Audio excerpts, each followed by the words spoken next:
Hey everyone, this is Tuhon Aditya from LightHaven. Today I'm going to be giving you guys a breakdown of the Espada Y Daga subsystem within Pekiti Tirsia. Now when we say Espada Y Daga, we essentially mean sword and knife. It can also be substituted for stick and knife, but essentially you have a longer weapon and a shorter weapon. In the sword and knife version of this, the long weapon has an edge and a tip. I can slash with it and I can thrust with it.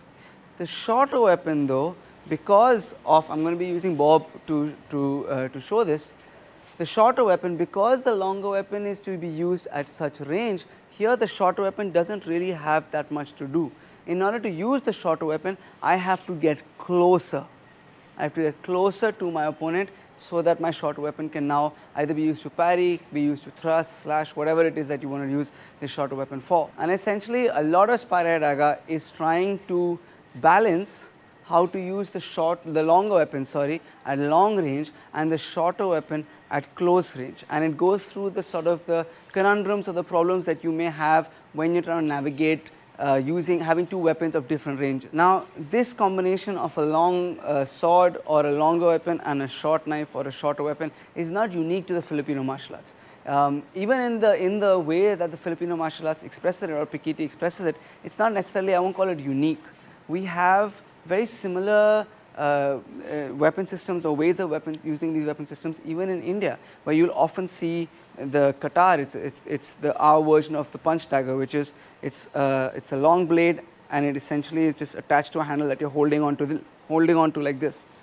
So you have that variation in India as well, where you may even see it paired often with a small shield, right? So my long weapon is being used at range, my shield is protecting my hand, and when I get close in, I can use my punch dagger or my push dagger or my katar to be able to finish the fight. Within Pekiti though, the evolution of Espada Y Daga is a little bit interesting, because you have the older version of teaching Pekiti, which is the Dosi Methodos, where you often have quite intricate movements associated with Espada Y Daga.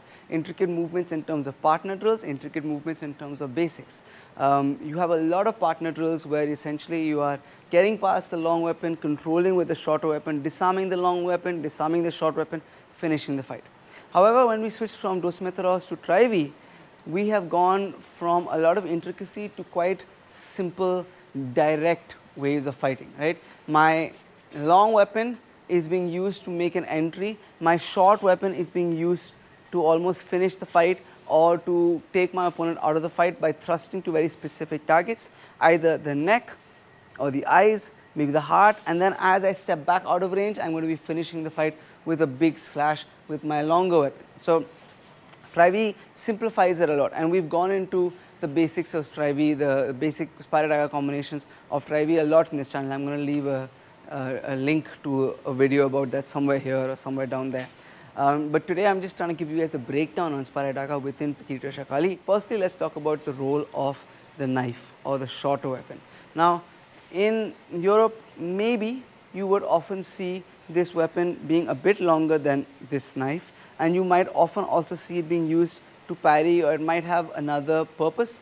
In Pekiti also, sometimes if there's a low thrust, I can maybe parry it with my knife, possibly, but at least the way I understand Espada Y Daga within the one very specific way of teaching and learning Pekiti, which is Tri-V formula, my understanding of Espada Y Daga is that my knife's main primary purpose is to thrust. And again, like I said before this, it's to thrust to specific targets, the neck, the eyes, the heart. And for that, you often see a very specific grip used. So you see this grip used a lot in Pekiti Espada Y Daga. Now, I am not saying I agree with this grip, I am not saying it's the best grip, I am not talking about the pros and cons of this grip, I am just telling you what the grip most commonly associated with Espada Y Daga and Pekiti is, right? The idea is that this finger, where I point, is where the knife is going to go.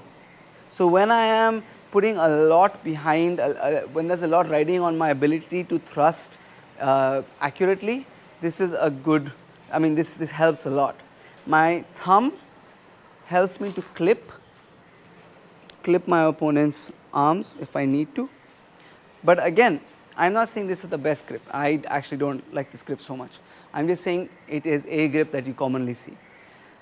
My long weapon's purpose is to craft an entry for my short weapon to do the work. So my long weapon is looking to target oftentimes my opponent's hands, okay, so that when I step closer, whether I am stepping around, to come in, or whether I am stepping straight behind, maybe something like an umbrella, when I do step close to my opponent, I am not necessarily worried about their weapon coming back to hit me, because I am looking to cut the hand, defying the snake, make it hard for them to be able to attack me with their longer weapon, which then gives me time to go to work with my short weapon.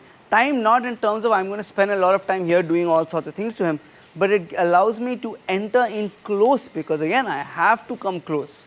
I have to come close in order to use my shorter weapon. Some of the most common drills you see associated with Espada Y Daga within Pekiti is you'll see fluid attacks, and then I'm going to follow it in with a thrust, maybe step back and come in with what we call that waterfall movement, which again we've gone over a lot on this channel, but again it's a similar thing. Right now I'm hitting Bob directly, but in reality I would be a little bit further back and I'd be looking to attack Bob's hands and find a way past Bob so I can go to work with my knife and look to finish the fight. The first combination actually that Grant Tuhon ever taught me in Espada Y Daga was really simple. It was just angle 1, angle 2, thrust and waterfall.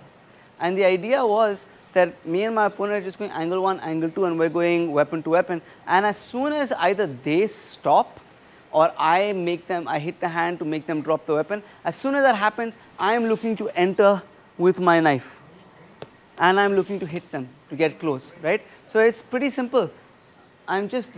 This is the first combination that I ever learned with Grant Tuhon, and even one step back, just this. My long weapon is engaging his long weapon, and as soon as he stops, either because I made him or because he stopped on his own, I enter with my shorter weapon. It's quite straightforward and it's quite simple. I'm going to give you guys a really simple drill that's going to help you get to terms with Espada Y Daga, and it's going to be using open triangle footwork, right? I'm going to be, every time I load onto my forehand side, I'm going to be stepping in or stepping back, but I'm going to be having this thrust, okay, with my knife. The knife can either be center of your chest or by your waist. It's really up to you. I'm going to start with very simple, just angle 1, angle 2. I'm going to step in, thrust, and then I'm going to step back, angle 3, angle 4. From here itself, thrust. Switch sides, angle 1, angle 2. Step in, thrust. Step back, 3, 4, thrust. Again, 1, 2, thrust, step back, 3, 4, thrust. An important concept here to understand is that when I'm entering with my knife, I'm entering behind an attack. I'm not doing this. I'm not going 1, 2, and then stepping in. Because if I do that, there's a gap when he can attack me. Instead, what I'm looking to do is, as I start firing this second attack, I start stepping forward, so that as soon as this second attack clears center line, my knife can fill center line. I am literally stepping in behind that weapon, as opposed to 1, 2, now I step in, right? My angle 2 is covering my entry. So I'm going from long range, triangular footwork, 1, 2, step in, thrust. Now if I just step back from here directly, which you can just go back with a 1, 2, but there are often times when we also use these reverse angles with Espada Y Daga, so it helps to be able to get comfortable with those as well. So I'm going to go 1, 2, thrust, and as I step back, that's my 3, 4, and I'm going to use this as a thrust. One last thing to also kind of understand within Pekiti Espada Y Daga is that I'm not slashing with my knife that much. A lot of my slashing is being done with my long weapon. The job of the long weapon is to slash. The job of the short weapon is quite clear in the way that we do it. Within especially Tri-V formula, it is to thrust. You can thrust with the palm up as it is most traditional. This is oftentimes because this acts as a frame against his arm. In a lot of sets you'll see this. I'm framing against his arm with the back of my forearm, but it's equally valid to thrust with your palm down. Thank you guys so much for watching. If you liked what you saw, if you learned from what you saw, please do like and share this video. If you have anything to ask or any comments, leave that in the comments down below.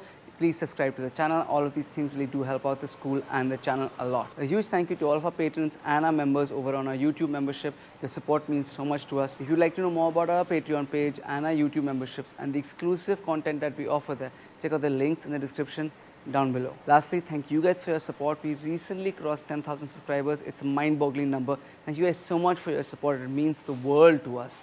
And see you in the next video.